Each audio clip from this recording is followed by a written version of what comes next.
Assalamualaikum warahmatullahi wabarakatuh. Alhamdulillah, wassalatu wassalamu ala rasulillah Sayyidina wa maulana Muhammad ibni Abdillah wa ala alihi wa sahbihi wa man tabi'ahu wa mawala. Ashhadu an la ilaha illallah wahdahu la syarika lah wa ashhadu anna sayyidina Muhammadan abduhu wa rasuluhu la nabiyya ba'dah. Allahumma salli ala sayyidina Muhammadin an-nabiyil ummi wa ala alihi wa sahbihi wa barik wa sallim. Qala Allah ta'ala fil Qur'anil 'azim wa huwa asdaqul qailin. A'udzu billahi minasy syaithanir rajim. Ya ayyuhalladzina amanu taqullaha haqqa tuqatih wa la tamutunna illa wa antum muslimun. Wa qala ta'ala fi ayatin ukhra, ya ayyuhalladzina amanu taqullaha wa qulu qawlan sadida yuslih lakum a'malakum wa yaghfir lakum dhunubakum wa man yuti'illaha wa rasulahu faqad faza fawzan 'azima. Ibadallah, usikum wa nafsi bi taqwallahi wa ta'atihi faqad fazal muttaqun. Hadirin jamaah Jumat yang dimuliakan Allah Subhanahu wa ta'ala. Untuk apa Allah Subhanahu wa ta'ala menciptakan kita dan masih hidup sampai hari ini? Berapa banyak orang-orang yang lebih muda, lebih sehat dari kita, tapi mereka sudah menutup mata menghadap Allah Subhanahu wa ta'ala. Mengapa kita masih hidup pada hari Sayyidul Ayyam, induk pemimpin dari segala hari-hari Jumat? Kita masih diberikan kesempatan hidup pada Syahrullahil Muharram, bulan yang dimuliakan Allah Subhanahu wa ta'ala. Jawabannya ada pada surat yang dibaca sebelum tidur malam, 30 ayat. Siapa yang membaca surat ini dijaga Allah Subhanahu wa ta'ala dari azab kubur.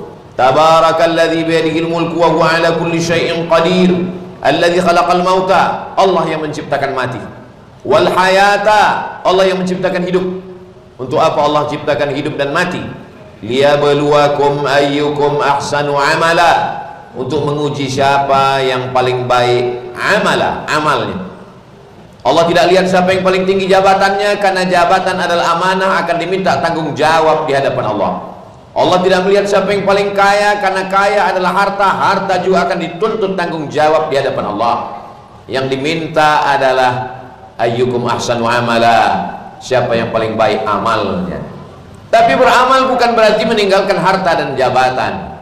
Orang yang punya jabatan juga bisa menjadi amal. Sab'atun yudhilluhumullahu fi dhillihi yawma la dhilla illa dhilluh. Ada 7 jenis manusia yang akan mendapatkan naungan ketika hari itu tidak ada tempat berlindung.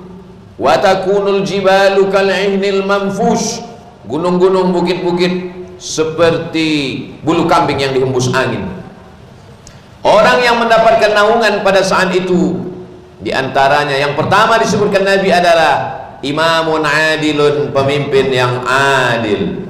Ini menunjukkan bahwa Islam tidak meninggalkan politik, Islam tidak meninggalkan kepemimpinan. Kalau ada orang mengatakan bahwa menjadi pemimpin itu hanya akan diminta tanggung jawab di hadapan Allah, betul, karena pemimpin kullukum ra'in, setiap kamu pemimpin, wa kullukum mas'ulun an ra'iyatih, setiap pemimpin akan diminta tanggung jawab di hadapan Allah Subhanahu wa ta'ala. Tapi kita mesti melihatnya dari dua sisi. Sisi yang pertama adalah amanah, sisi yang pertama adalah tanggung jawab, sisi yang pertama adalah beban berat. Tapi ada sisi lain, dengan menggenggam kekuasaan kita bisa menolong fakir miskin. Siapa yang bisa mewajibkan zakat? Khudh min amwalihim, ambil harta mereka, shadaqatan sebagai zakat, tutahhiruhum, mensucikan, wa tuzakkihim biha, membersihkan mereka. Siapa yang bisa melaksanakan amar ma'ruf nahi mungkar? Para ulama mengeluarkan fatwa, tapi apa yang terjadi? Satu peraturan daerah, satu tanda tangan penguasa bisa mengalahkan 1000 fatwa. Tapi fatwa itu juga menjadi pegangan para pemimpin, menerapkan segala keputusannya tidaklah membabi buta, dia mesti mengikut fatwa para ulama. Fas'alu ala dzikri, tanyalah para ulama, in kuntum la ta'lamun. Kalau kamu tidak mengerti, tidak paham, maka kita disuruh bertanya kepada alim ulama. Ma khaba man istakhara wa man nadima man istashara. Tidak sia-sia orang yang mau istikharah, dan tidak akan menyesal orang yang mau bertanya kepada orang yang berilmu. Yarfa'illahu alladhina amanu minkum walladhina utul ilma darajat. Allah mengangkat orang yang berilmu beberapa derajat tingkatan kemuliaan, karena Allah Subhanahu wa taala wa 'allamal insana ma lam ya'lam, mengajarkan kepada manusia apa yang tidak dia ketahui. Qul hal yastawil ladzina ya'lamun wal ladzina la ya'lamun? Apakah sama antara orang yang tahu dengan orang yang tidak tahu? Apakah sama antara orang yang berilmu tidak berilmu? Maka ilmu adalah bekal. Kalimat yang mengeluarkan manusia dari kekafiran adalah la ilaha illallah. Kalimat yang dibisikkan ke telinga anak bayi yang baru lahir adalah asyhadu an la ilaha illallah. Laqinu mautakum, talqinkan orang yang akan mati menghadap Allah, bisikkan ke telinganya sebelah kanan la ilaha illallah. Tapi di dalam Al-Quran dikatakan fa'lam annahu la ilaha illallah. Sebelum la ilaha illallah ada fa'lam, berilmu tentang la ilaha illallah.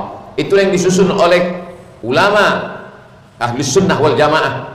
Bila disebut ahli sunnah wal jamaah, itu adalah akidah yang disusun oleh Imam Abul Hasan al-Ash'ari, Imam Abu Mansur al-Maturidi. Kita yang berada di Nusantara ini berpegang kepada akidah yang disusun oleh Imam Abul Hasan al-Ash'ari. Wujud, qidam, baqa, mukhalafatuhu lil awadithi, qiyamuhu binafsihi, wahdaniyah, qudrat, aurat, ilmun, ayat, sama, basar, kalam. Para ulama mendapatkan amal dengan mengajarkan ilmu.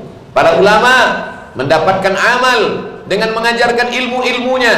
Begitulah mereka mengajarkan ilmu, dari surau musola yang kecil sampai kepada masjid yang besar. Lalu kemudian berduyun-duyun orang mengantarkan anaknya. Maka kemudian berdirilah pondok-pondok pesantren. Itu semua adalah amal.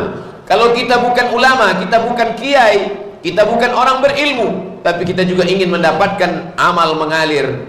1, 2, 3 batu bata, kerikil, pintu, asrama, toilet, kamar mandi, bahkan yang disebut sebagai tempat najis, masuk ke dalamnya Allahumma inni a'udzubika minal khubuthi wal khaba'is. Tapi ketika ditolong dengan atas nama Allah, lillahi ta'ala, kullu mri'in tahta zilli sadaqatihi, setiap orang akan bernaung di bawah sedekahnya. Kita tinggal membaca diri kita.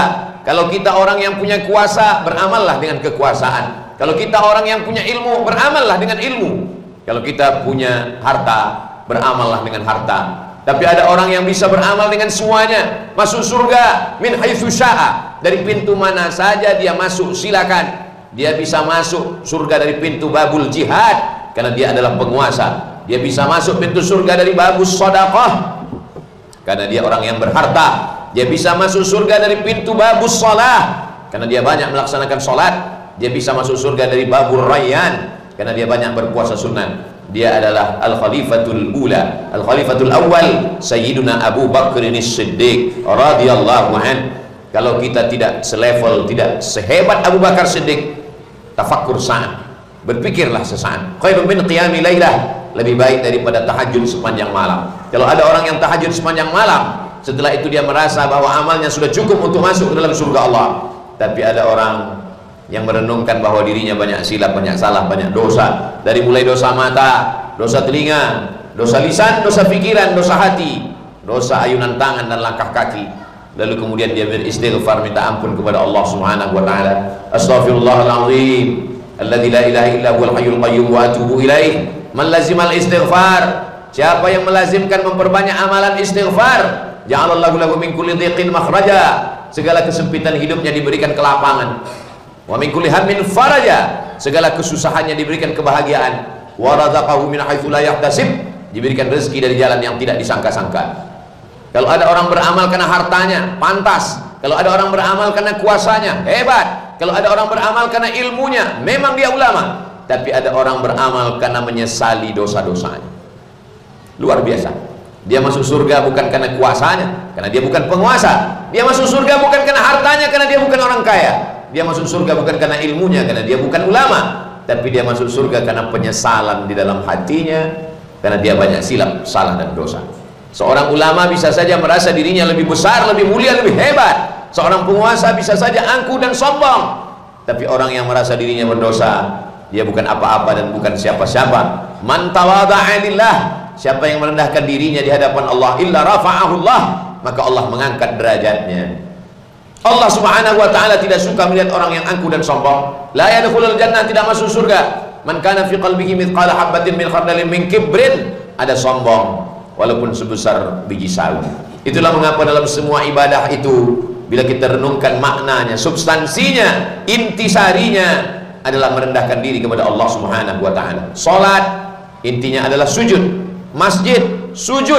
Sujud adalah menempelkan tempat yang paling tinggi, kening, ke tempat yang paling rendah, lantai, telapak kaki. Disitulah kita letakkan kepala kita. Aqrabu ma yakunul 'abdu min rabbih wa huwa sajid. Orang yang paling dekat dengan Allah adalah ketika dia bersujud. Kenapa? Karena di saat bersujud itulah manusia sedang menghinakan dirinya di hadapan yang paling mulia. Engkau maha suci, aku kotor, penuh dengan dosa. Rabbiyal a'la, engkau maha tinggi, aku sangat rendah. Wa bihamdih, engkau yang dipuja dan dipuji, sedang aku bukan apa-apa dan bukan siapa-siapa.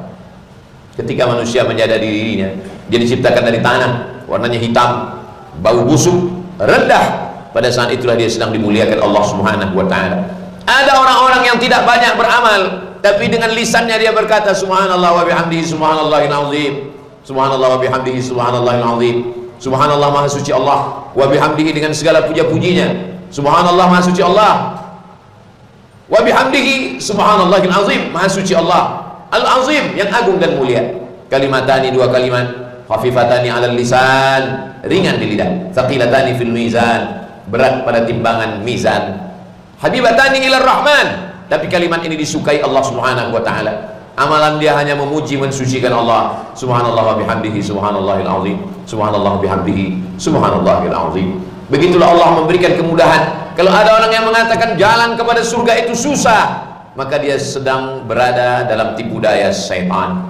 Sesungguhnya jalan ke surga melalui harta, melalui kuasa, melalui ilmu, melalui lisan, melalui membaca Quran, apapun yang kita lakukan. Kalau kita sanggup, lepaskan saudara kita dari hutang piutang. Kalau kita sanggup, at'imut ta'am, beri mereka makanan. Kalau kita tidak sanggup, idkhalus surur fi qulubil mu'minin, memasukkan kebahagiaan, menyenangkan hati orang beriman. Idkhalus surur, memasukkan kesenangan. Idkhalus surur, menyenangkan, membahagiakan hati orang beriman. Begitulah al-imanu bid'un wa sab'una syu'bah. Ilman itu 70 sekian cabang. A'laha, yang paling tinggi cabangnya la ilaha illallah. Wa adnaha, cabang iman yang paling rendah, imatatul adza anit tariq. Ada batu, ada kayu, ada duri yang mengganggu di jalan, tidak dengan tangan, kita hanya tendangkan dengan ujung kaki kita, kita sudah melepaskan orang dari kesulitan. Man salaka tariqan, siapa yang melewati suatu jalan, yaltamisu fihi ilman, di jalan itu dia mendapatkan ilmu, sahalallahu lahu bihi tariqan ilal jannah, dimudahkan Allah jalannya menuju surga. Begitulah Allah memberikan kemudahan-kemudahan. Yassiru, mudahkan, wala tu'assiru, jangan persulit. Basyiru, berikan kabar gembira, wala tunaffiru, jangan buat orang lari dari agama Allah.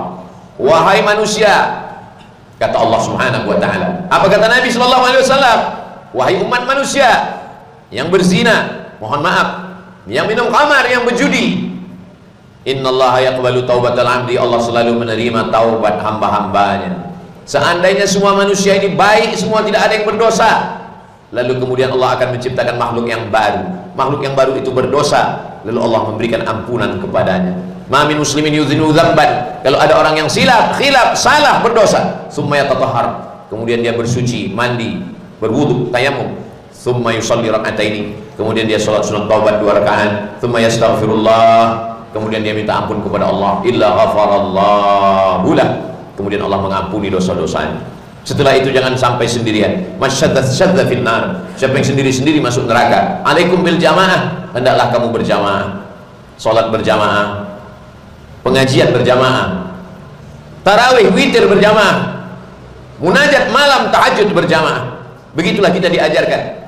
Wa tawasaw bil haq wa tawasaw bis sabr. Kita mungkin lupa, kita mungkin silap, kita mungkin salah. Akan ada kawan, jiran, tetangga yang akan mengingatkan kita. Ketika kita dituntut dalam dunia modern, tinggal di tempat yang tinggi, berada dalam kesendirian, semua makanan diantar, belanja tidak lagi tawar-menawar, tidak berjumpa dengan manusia, akhirnya manusia merasakan kesepian di tengah keramaian. Kota metropolitan hiruk pikuk, tapi berada di tengah kesunyian. Antara jiran tetangga tidak lagi berkenalan, la salam wala kalam, tidak ada tegur dan sapa, tidak lagi mencari kawan, sahabat dan tetangga. Tetangga tahu sahabat mati karena beberapa hari tidak terlihat kendaraannya keluar. Begitu dibuka, ternyata kulit kepala sudah melekat di atas bantal karena kulit sudah mulai membusuk. Na'udzubillah. Bukan ajaran Islam. Umat Islam ketemu 5 kali. Subuh berjumpa, zuhur bertatap muka, asar salat bersama, maghrib dan isya mengaji bersama. Dan andai ada orang Islam yang meninggal dunia, dimandikan, dikafankan, disolatkan, dikuburkan, didoakan, ditalqinkan. Allahumma ighfir lahum warhamhum wa'afihim wa'fu anhum. Begitulah orang beriman. Kalau kita berjalan pada jalan yang dilewati Rasulullah SAW dan sahabat, insya Allah kita akan selamat. Sampai kapan? Sampai akhirnya malaikat maut mencabut nyawa dan kalimat yang terakhir keluar dari lisan kita adalah la ilaha illallah Muhammadur Rasulullah sallallahu alaihi wasallam. Kalimat haqqin 'alaiha nahya, dengan itu kita hidup, wa 'alaiha namutu, dengan itu kita mati, wa biha nub'atsu, dengan itu nanti kita akan dibangkitkan di padang mahsyar bersama Rasulullah sallallahu alaihi wasallam, masuk ke dalam surga bersama sayyidina wa maulana Muhammad sallallahu alaihi wasallam. Barakallahu li wa lakum fil Qur'anil azim wa nafa'ani wa iyyakum bima fihi minal ayati wa dzikril hakim wa taqabbala minni wa minkum tilawatahu innahu huwal ghafurur rahim. Alhamdulillahilladzi bi ni'matihi tatimmus shalihat, wassalatu wassalamu ala sayyidis sadat wa ala alihi wa ashabihi alil fadaili wal karamat. Asyhadu an la ilaha illallah wahdahu la syarika lah wa asyhadu anna sayyidina Muhammadan 'abduhu wa rasuluhu wa safiyyuhu min khalqihi wa khaliluhu, addal amanah wa ballagha ar-risalah wa nasaha lil ummah wa tarakana 'alal mahajjatil bayda lailuha kanahariha la yazighu 'anha illa halik. Allahumma shalli ala sayyidina Muhammadin an-nabiyil ummi wa ala alihi wa sahbihi wa barik wa sallim. Qala Allah ta'ala fil Qur'anil 'azim wa huwa asdaqul qailin. A'udzu billahi minasy syaithanir rajim. Bismillahirrahmanir rahim. Wal 'ashr innal insana lafi khusr illa alladhina amanu wa 'amilus shalihat wa tawassaw bil haqqi wa tawassaw bis sabr. Wa qala ta'ala fi ayatin ukhra innallaha wa malaikatahu yusalluna 'alan nabi ya ayyuhalladzina amanu sallu 'alaihi wa sallimu taslima. Allahu biha ya Allah biha ya Allah bi husnil khatimah wa ya ayyuhar rajun minhu syafa'atan sallu 'alaihi wa sallimu taslima.